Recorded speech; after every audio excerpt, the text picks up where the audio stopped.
Is Iran getting ready to attack Israel? At the same time, Iranian national documents and philosophies do specifically call for the destruction of Israel.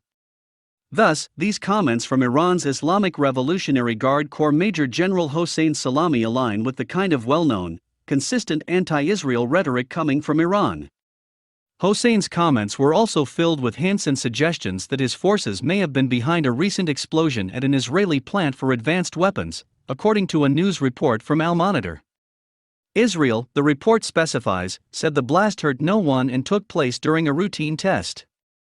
Hossein made many references to Israel's supposed vulnerabilities to domino-style attacks, according to the report. While easily dismissed as hyperbole in many respects, Hossein's remarks as quoted by the report introduce a few interesting things to consider.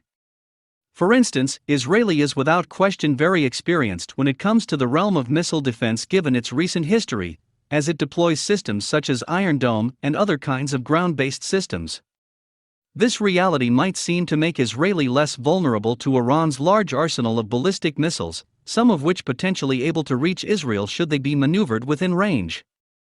Israel is about 1,000 miles from Iran, a range which is just at the outer limits of the striking distance of most long-range ballistic missiles.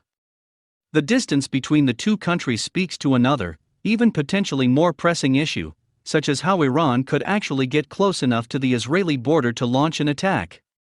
Iranian ground forces would need to travel through Iraq or Turkey, or somehow cross the Persian Gulf area to deploy on the other side of the Arabian Peninsula. Any approaching Iranian force would, it goes without saying, be highly vulnerable to Israeli air attack.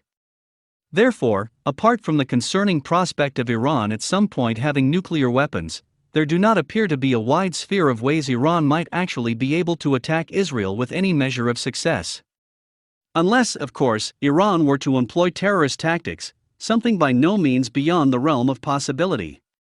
In fact, small, covert hit-and-run types of terror attacks may be the kind of thing Hossein was referring to by hinting that several targeted strikes could bring down Israel. Added to this equation is the well-known fact that Iran has been, and likely continues to be, a state sponsor of terrorist organizations. However, just as is likely the case with air defenses, Israel is certainly experienced and likely adept at counter-terrorism tactics for obvious reasons.